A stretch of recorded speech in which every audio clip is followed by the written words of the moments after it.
Lesson 1-6, Perimeter and Area of Geometric Figures. First thing that we're going to look at is finding the perimeter of any figure. You should not be using formulas to do this. Just remember that the perimeter of a figure is adding together all of the lengths of the outer edges. So in this figure here, we're going to add 3 plus 4 plus 5 plus 7, and that's going to give us a total of 19. So our perimeter would be 19 units. This is a linear measurement, so you would just use units rather than square units or cubic units.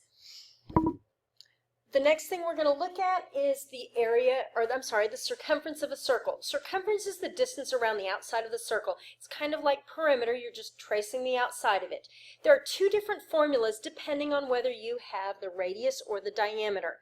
If you have c equals 2 pi r, you're going to want, or if you have the radius, you're going to want to use c equals 2 pi r. If, however, you have the diameter, you're going to want to use pi times the diameter. Either one gives you the same answer, and if you prefer to just always use the radius, just remember to cut the diameter in half. That's actually not a bad plan, since for area you will always need the radius. So for example, on this first one, we're given the radius. So if the radius is 4, I'm going to use c equals 2 pi r. So we're going to do 2 times pi times 4. So when I multiply this out, I'm going to find that we get 8 pi. This is the exact answer. So when we ask for exact answers, we do not want decimal approximations. If I want to approximate it, I can type 8 pi into my calculator, and it's going to give me approximately 25.13. But this is only an approximation. If you are not told otherwise, go with the exact answer. So for the second one that we have here, instead of being given the radius, we are given the diameter as 9. So in this case, I'm going to just use pi times diameter for my formula. So this is going to be pi times 9, or 9 pi for my exact answer. Again, if you choose to type that into your calculator, you can come up with an approximation, and it would be about 28.27.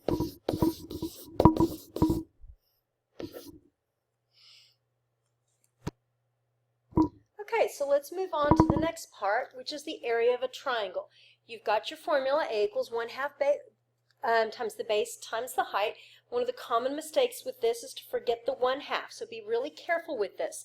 But remember, b is your base of your triangle, h is the height of your triangle, and what is extremely important is this statement right here. The base and height must always be perpendicular to each other.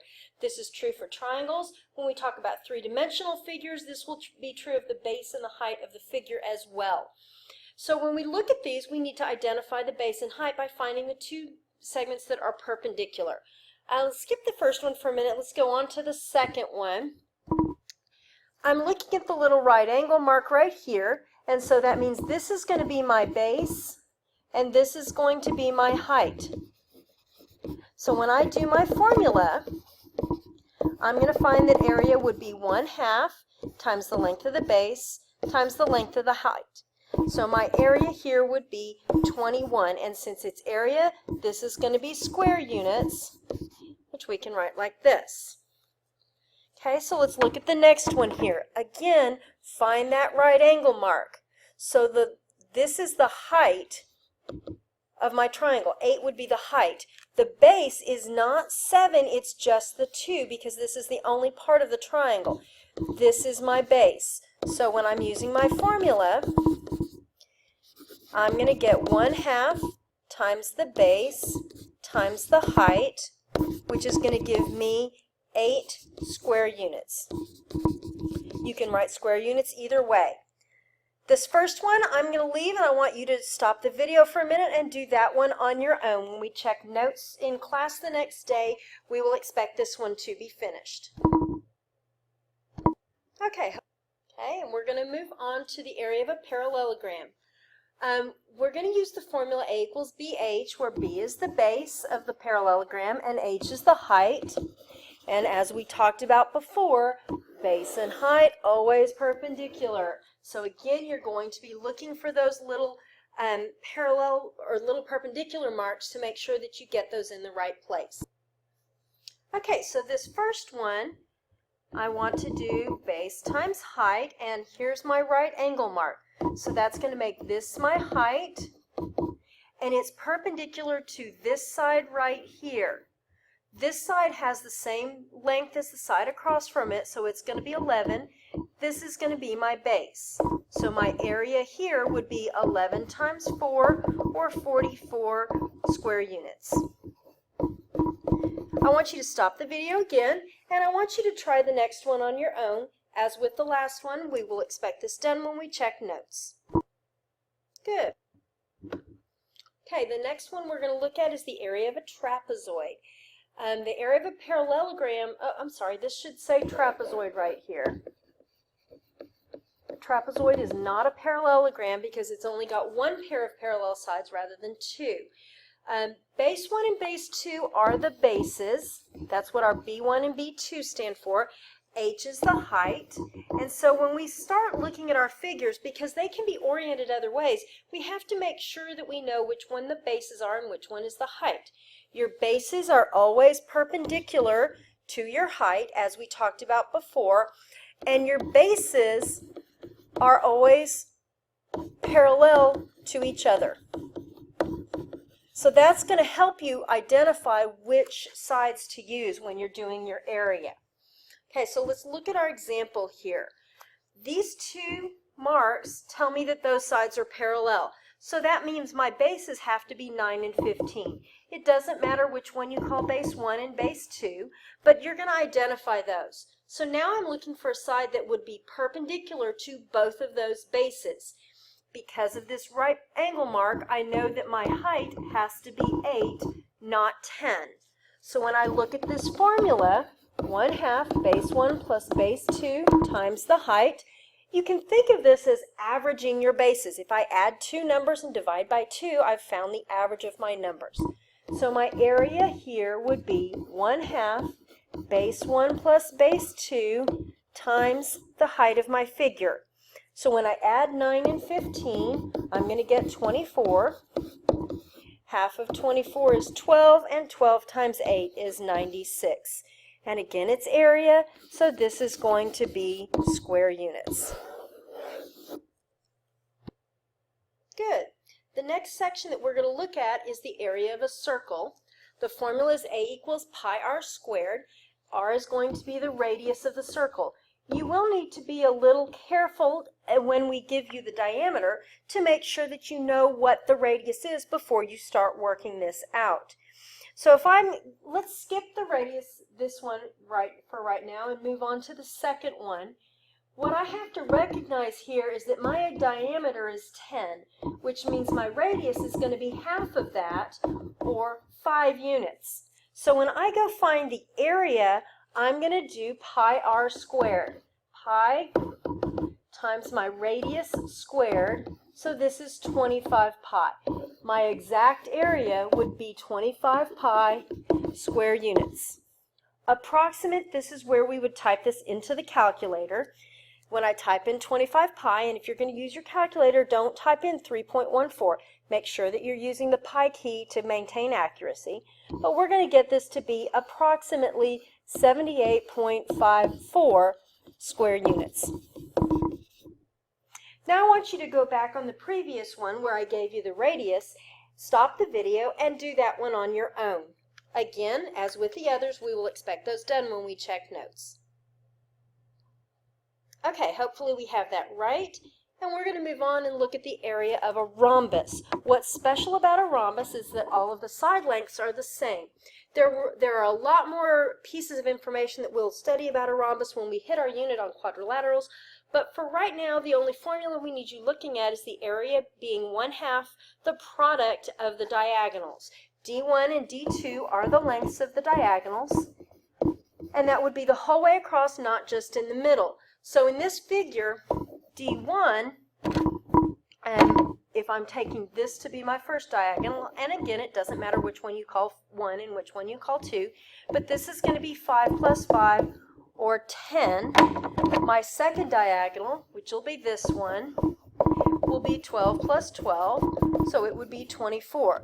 So when I go use my formula, area is 1/2 d1 times d2. So I'm going to get 1/2 the length of the two diagonals multiplied together. So that's going to be half of 240. So I'm going to get an area of 120. It is area, so we're going to write square units. Okay. Next thing we're going to look at is the composite figures. A composite figure is simply multiple figures put together. Sometimes you're constructing this by putting pieces together. Sometimes you're actually destructing it where you take a piece out of another one. You can frequently attack these problems in different ways, so you just need to be very clear how you're doing this. For example, on this first one, my job is to find the perimeter and the area of the figure below. So we're going to start with the area of the shaded region, okay? So I'm going to look at this as a triangle, a rectangle, and half of a circle. So when I'm doing area, I want the area of the triangle plus the area of the rectangle plus the area of half of a circle. So for each one, I'm going to go calculate what I need. Triangle is 1/2 base times height. Well, my base is right here, and that's the same as the length below, so we're going to know that that's 12. So I'm going to have 1/2 12 times the height, which has fallen off the screen, but it is 5. You should see that in your unit guide. So this is going to be half of 12 is 6 times 5. This is 30.